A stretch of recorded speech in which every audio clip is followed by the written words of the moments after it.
Hello guys, welcome to our channel. This is Teja. ప్రస్తుతం మనతో పాటు సీనియర్ జర్నలిస్ట్ జగదేవ్ గారు ఉన్నారు. నమస్తే సార్. నమస్తే. సో రీసెంట్గా బీఆర్ఎస్ నాయకుడు కేటీఆర్ గారు ముఖ్యమంత్రి రేవంత్ రెడ్డి గారికి ఒక లేఖ రాయడం జరిగింది. సో ఆ లేఖలో ఏం పేర్కొన్నారో అవన్నీ కూడా మీకు ఒకసారి అడుగుతాను. ఆటో డ్రైవర్ల ఆత్మహత్యలకు వెంటనే అడ్డుకట్ట వేయాలని సూచన. 15 మంది ఆటో డ్రైవర్లు ఆత్మహత్య చేసుకున్నా స్పందించారా అని ప్రశ్న. ఉపాధి లేక ప్రజాభవన్ ముందే ఆటోను తగలబెట్టుకున్నా కనికరించారా అని నిలదీత. ఆత్మహత్య చేసుకున్న ఆటో డ్రైవర్ కుటుంబాలకు ప్రభుత్వం వెంటనే 10 లక్షల ఎక్స్ గ్రేషియా చెల్లించాలని డిమాండ్. ఉపాధి కోల్పోయిన ప్రతి ఆటో డ్రైవర్ కుటుంబానికి నెలకు 10,000 ఆర్థిక సహాయాన్ని అందించాలని సూచన. ఒక రకంగా చెప్పాలంటే వీళ్ళిద్దరి మధ్య ఈ మధ్య కాలంలో ఎక్కువగా మాటల యుద్ధం జరుగుతుంది. అండ్ రీసెంట్గానే కేసీఆర్ గారు కూడా ఎమ్మెల్యే పదవికి అతను ప్రమాణ స్వీకారం కూడా చేయడం చూసాం. మరి వచ్చే అసెంబ్లీలో ఎలా ఉంటుందంటారు? సో వీటి గురించి కూడా ఒకసారి చెప్పండి. యాక్చువల్గా కాంగ్రెస్ ఏదైతే 6 పథకాలు ప్రవేశపెట్టిందో అవి ఎక్కడైనా అంటే నాట్ ఓన్లీ ఈ పథకాలు ఏవైనా సరే ఒక మోస్తరు పర్సంటేజ్ వర్గీయుల వరకు మాత్రమే సాటిస్ఫైన్ ఇస్తాయి. ఎవ్వరు ఏ నాయకుడు కానీ ఏ ప్రభుత్వం కానీ 100% ప్రజలకి న్యాయం చేకూరాలిలాగా సాటిస్ఫై అయ్యేలాగా పథకాలు పెట్టించలేరు. ప్రతి దాంట్లో కూడా చిన్న చిత్తగా లోపాలు ఉంటాయి. ఇది ఇంతకుముందు కూడా మాట్లాడుకున్నాం. అయితే మహిళలకి ఉచితం అనే ఆప్షన్ ఏదైతే ఉందో అది ఎక్కడ సిటీలోనే ఆటో వాళ్ళకి ఇబ్బంది అంటే ఇంకా ఊర్లలో ఇంకెంత ఇబ్బంది ఉంటుంది? అంటే అక్కడ పాసింజర్స్ తక్కువ ఉంటారు. పాసింజర్స్ తక్కువే అండ్ మోర్ ఓవర్ బస్సెస్ కూడా తక్కువే. అలాంటప్పుడు ఆటోలు ఇంకా ఇబ్బంది పడిపోతారు కదా ఊర్లలో. ఇక్కడంటే ఆల్టర్నేషన్స్ ఉంటాయి. ఇప్పుడు ప్రతి ఎండ్ పాయింట్కి బస్సు ఉండదుగా ఇక్కడ. ఇప్పుడు కొన్ని ఏరియాలు ఉన్నాయి. ఇప్పుడు అమీర్పేట ఉంది, అమీర్పేట నుంచి లోపలికి వెళ్ళాలి, లేదా ఒక కళ్యాణ్ నగర్ లోపలికి వెళ్ళాలి. బోరబండ వరకు అయితే బస్సులు ఉంటాయి, బోరబండ నుంచి ఇంకా లోపలికి వెళ్ళాలి. అప్పుడు మరి దానికి ఆల్టర్నేషన్ ఏంటి? ఖచ్చితంగా ఆటోలే ఉంటాయి, షేర్ ఆటోలు, మామూలు ఆటోలు. ఇక్కడే ఎంత సమస్య ఉన్నప్పుడు ఊర్లలో ఇంకా ఎక్కువ సమస్య ఉంటుంది కదా. అందరూ బస్సుల కోసం వెయిట్ చేసి వేలాడబడి వెళ్తారు కదా. అప్పుడు ఆ ఊర్లలో ఆటో వాళ్ళు ఇంకెక్కువ సఫర్ అవ్వాలి కదా. ఎక్కడెందుకు ఆటో వాళ్ళు సఫర్ అయ్యి ఆల్రెడీ 15 మంది సూసైడ్ చేసుకున్నారు అని అంటున్నారు కదా మీరు. ఆ 15 మంది ఎక్కడ వాళ్ళు? ఇక్కడ వాళ్ళ రూరల్ ఏరియా వాళ్ళ? రూరల్ ఏరియా వారు అయితే న్యాయమే. ఇక్కడ వాళ్ళైతే న్యాయమని నేను అంటే అలాగని అన్యాయం అని కాదు నా ఉద్దేశం. ఇక్కడ ఆప్షన్స్ ఎక్కువ ఉంటాయి అంటున్నాను. ఎన్ని బస్సులున్నా, ఎన్ని మెట్రోలు ఉన్నా, ఎంత ఓన్ ట్రాన్స్పోర్ట్లు ఉన్నా ఆటోకు ఉండాల్సిన గిరాకీ ఆటోకు ఉంది, షేర్ ఆటోకు ఉండాల్సిన గిరాకీ షేర్ ఆటోకు ఉంది, సట్విన్కి ఉండాల్సిన గిరాకీ సట్విన్కి ఉంది. పర్టికులర్ ఏరియాల్లో పర్టికులర్ టైమింగ్స్లో కూడా అన్ని వేళల్లో అంటే నేను చెప్పలేను. కానీ జనరల్గా నష్టపోదు. ఇప్పుడు ఎప్పుడైతే ఫ్రీ ఉచిత ఆడవాళ్ళకి ఫ్రీ అని అన్నారో మ్యాక్సిమం దానికే ఏలబడుతూ వెళ్ళడానికి వెయిట్ చేస్తారు. కాసేపు అయితే బస్సు వస్తుంది కదా, ఈ ఆటో వాళ్ళకి ఎందుకు 20 రూపాయలు ఇవ్వాలి? జనరల్గా ఆటో రేట్లు కూడా ఎలా ఉన్నాయంటే బస్సు మినిమం డిస్టెన్స్ 10 రూపాయలు అనుకోండి, ఆటో మినిమం డిస్టెన్స్ 20 రూపాయలు అయిపోయింది. అక్కడ 2 కిలోమీటర్ల 1 కిలోమీటర్ డిస్టెన్స్లో కూడా కదా. సో అలాంటప్పుడు ఇంతకుముందు బస్సు కోసం వెయిట్ చేశారు, 10 రూపాయలు మిగులుతుంది కదరా అని. ఇప్పుడు ఆ 10 రూపాయల గురించి కూడా ఆలోచించకుండా పూర్తి ఫ్రీ అనేసరికి ఇంకా అసలు ఆటోకి ఎవరు ప్రిఫర్ చేస్తారు? అది నష్టం జరిగింది కూడా. కొంతమంది దాన్ని బేస్ అయ్యి దాన్ని ఆధారపడి ఎవరెవరైతే రీసెంట్గా ఆటోని కొనుక్కొని లేదా అద్దెకి తెచ్చుకొని తిప్పుకోవడానికి దాని మీద జీవనోపాధి గడపాలనుకుంటున్నారో వాళ్ళు కొద్దిగా సఫర్ అవుతారు. ఎందుకంటే ర్యాపిడ్ వాళ్ళు కొన్ని వచ్చాయి కదా ఈ మధ్యకాలంలో. అటువంటి వచ్చిన తర్వాత ఆటోలకి కూడా వాటిలో యాడ్ చేశారు. క్యాబుల్లాగే బైకుల్లాగే ఆటోలు కూడా యాడ్ చేయడం వల్ల చాలామంది కార్లకి క్యాబులకి పెద్ద ఇన్నోవాలకి వెళ్లకుండా ఆటోని బుక్ చేసుకోవడం ర్యాపిడో ద్వారా కూడా మనం చూసాం కదా. ఓలాలు కానీ ఓలా ఆటో అని, ర్యాపిడో ఆటో, ఊబర్ కానీ చూసాం. సో అట్లా ప్రత్యామ్నాయ ఉపాధులు వెతుక్కుంటున్నప్పుడు బాగానే ఉండేది. ఎప్పుడైతే ఉచితం ఇది అనౌన్స్ చేశారో కొంత నష్టం అయితే జరుగుతుంది. దాన్ని ప్రతిపక్షాలు అనేసరికి ఖచ్చితంగా భూతత్వంలోనే చూపిస్తాయి కదా. ఇప్పుడు ఫర్ ఎగ్జాంపుల్ ఆర్టీసీని కార్పొరేషన్గా ఉన్నది గవర్నమెంట్లో విలీనం చేశారు, కేసీఆర్ గవర్నమెంట్లో చేశారు కదా. చేసినప్పుడు చాలామంది కొంతమంది అభిప్రాయం ఏంటి, ఇప్పటికే ఆర్టీసీ వాళ్ళు సరిగ్గా ఒక దగ్గర చేయెత్తిన ఆపర్రా. ఒకసారి బస్ స్టాప్లో వరుసగా బస్సులు ఉన్నాయనుకోండి, ముందు 2 బస్సులు ఉంటే 3వ బస్సు మళ్ళీ బస్ స్టాప్లోకి రాడు, వాడు పక్క నుంచి అలా వెళ్ళిపోతాడు. ఇప్పుడు ఇది వరకు ఇప్పుడుకైనా ఆల్రెడీ 2 బస్సు స్టాప్ దగ్గర ఇలా వస్తూ వరుసగా 3 వస్తున్నప్పుడు 2 బస్సులు ఆగితే 3వ బస్సు మరి ఆగడు, ఇలా పక్క నుంచి ఆ బారికేడ్ లోపల నుంచి వెళ్ళకుండా బయట నుంచి ఇలా వెళ్ళిపోతాడు. మన నెంబర్ చూసి మనం వెళ్ళాలి లేదా పరిగెట్టుకుంటూ వెళ్ళి ఆపితే ఎక్కితే ఓకే.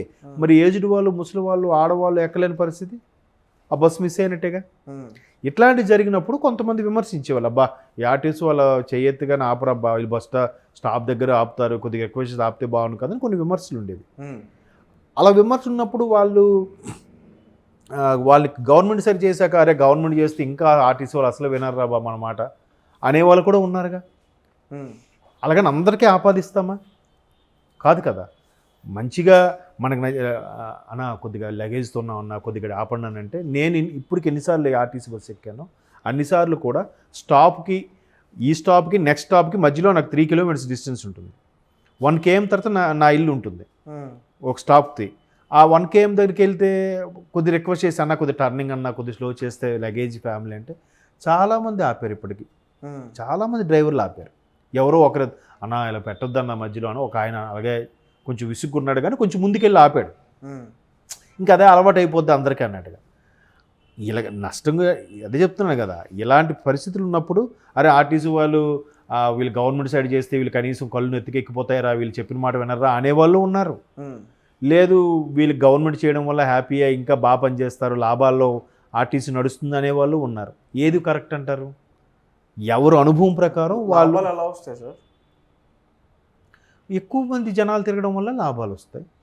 అంటే లాభాలు అంటున్నారు కదా సార్ ఆర్టీసీ బస్సులకి, కానీ ఇక్కడ మహిళలకు ఉచితంగా పెట్టారు కదా, ఇంకా లాభాలు ఎక్కడి నుంచి వస్తాయి? అదే మహిళలకు ఉచితంగా పెట్టిన వల్ల కొంత మేరకు నష్టం అన్న కానీ లాభం తగ్గుతుంది. ఎలా అంటే యాక్చువల్గా ఒక్క ఆర్టీసీ అంటే ప్రతి పల్లికి కూడా యాక్సెస్ ఉన్నది గవర్నమెంట్ ఆర్టీసీలే కదా. చాలా వరకు బాగా రూరల్ ఏరియా కూడా షేర్ ఆటోలు కానీ వీటి వల్ల ఉన్నాయి, కానీ ఆర్టీసీ వల్లే ఎక్కువ. లాంగ్ మాత్రం ఎక్కువగా ఆర్టీసీ వల్లే కదా. ఇప్పుడు డిస్ట్రిక్ట్స్కి వెళ్ళేవి, ఇక్కడ నుంచి వెళ్ళేవి సూపర్ లగ్జరీలు కానీ వాల్వోలు అవి అంతర్రాష్ట్రానికి వెళ్ళేవి. మోర్ ఓవర్ ట్రాన్స్పోర్ట్ కూడా ఇప్పుడు బాగా చేరువ చేస్తుంది. దానికి అనుసంధానంగా ANL పార్సిల్ అనేది ఉంటుంది. లేదంటే గవర్నమెంట్ ఆర్టీసీ వాళ్ళకి కూడా ఇప్పుడు కొంత ఆ వెయిట్కి ఎంత వెయిట్కి 30 కిలోల వరకు ఎంత ప్రైస్ అని, 50 కిలోలకి ఎంత ప్రైస్ అని కూడా పెట్టి ప్రతిదీ కూడా ట్రాన్స్పోర్ట్ చేస్తున్నారు. అండ్ మోర్ ఓవర్ సిటీలో చూసుకుంటే ప్రతి బస్ స్టాప్ దగ్గరకు కూడా టికెట్ కౌంటర్తో పాటు ఇలా పార్సిల్ కౌంటర్ని కూడా బుక్ చేసుకునే ఆప్షన్స్ ఇవ్వడం, త్రూ వాళ్ళని డ్రైవర్ ద్వారా ట్రాన్స్పోర్ట్ చేయడం కూడా చేస్తున్నారు. ఇంకొకటి కూడా నేను అంటే గత కొన్నేళ్ళుగా ఒక 5-6 ఏళ్ళుగా నేను అబ్జర్వ్ చేసింది ఏంటంటే, లాంగ్ వెళ్ళే వాటికి ఒకరినే పెట్టేస్తున్నారు, డ్రైవర్ ఒక్కరే, ఇంకా కండక్టర్ ఏముంటారు, వాళ్ళే ఎక్కే వాళ్ళందరికీ టికెట్ కొట్టేయడం, వాళ్ళే తీసుకెళ్ళిపోవడం. సో అక్కడ ఒక మ్యాన్ పవర్ తగ్గించగలుగుతున్నారు కదా. సో ఒకరి శాలరీ తగ్గుతున్నట్టు అవుతుంది కదా. సో అది కూడా యాడింగే కదా. ఎక్కడెక్కడ వేస్టేజ్ ఉంటుందో దాన్ని కూడా చేస్తున్నారు. లేదు లాంగ్ ఇక్కడ నుంచి వైజాగ్ వెళ్ళేవి, హైదరాబాద్ నుంచి వైజాగ్ బెంగళూరు వెళ్ళే వాటికి అయితే ఇద్దరిని పెడుతున్నారు, ఇద్దరు డ్రైవర్లే. ఒకరు రెస్ట్ తీసుకుంటారు, ఒకరు టికెట్ కొడుతుంటారు, వాళ్ళే డ్రైవ్ చేస్తుంటారు. సార్ ఇక్కడ నుంచి వైజాగ్ వెళ్ళే వాళ్ళకి ఫ్రీయేనా మహిళలకు బస్సు? తెలంగాణ ఎందుకు ఫ్రీ ఉంటుంది? వైజాగ్ వరకు తెలంగాణ బార్డర్ వరకు ఫ్రీ ఉంటుంది, తర్వాత ఉండదు. తెలంగాణ బస్సు కదా, తెలంగాణ బస్సు అయినా తెలంగాణలో తిరిగే వరకు ఫ్రీ అన్నారు వాళ్ళు. తెలంగాణలో తిరిగే వరకు ఫ్రీ అన్నారు, కానీ ఆ రిజర్వేషన్ బస్సెస్కి అయితే ఇవ్వరు ఆప్షన్ నాకు తెలిసి.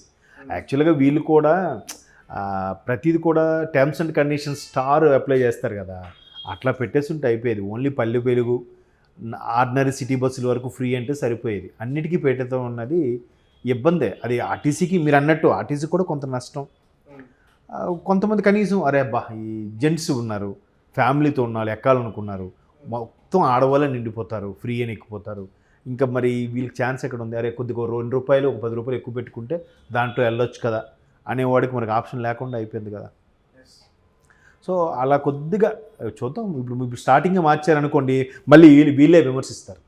ఇప్పుడు విమర్శించడానికి ఆప్షన్ లేక ఆటోను పట్టుకున్నారు, ఆటోను ఎవరో తగలబెట్టుకున్నారని ఇవన్నీ చెప్తున్నారు. మరి రేపు ఒకవేళ లేదు ఆటో వాళ్ళకి ఇబ్బంది అవుతుంది, ఆటో వాళ్ళు ఆత్మహత్య చేసుకున్నారు కాబట్టి మేము ఈ రూల్ కాస్త అమెండ్మెంట్ చేస్తున్నాం, ఓన్లీ పల్లె వెలుగుల వరకు ఆర్డినరీ సిటీ బస్సుల వరకు ఫ్రీ అని అన్నారే అనుకోండి, మీరు ఇచ్చిన పథకాన్ని కనీసం నెల రోజులైనా అవ్వలేదు, మీరు నడిపించలేకపోయారు, ప్రభుత్వాన్ని నడిపిస్తారంటారు వీళ్ళే మళ్ళీ.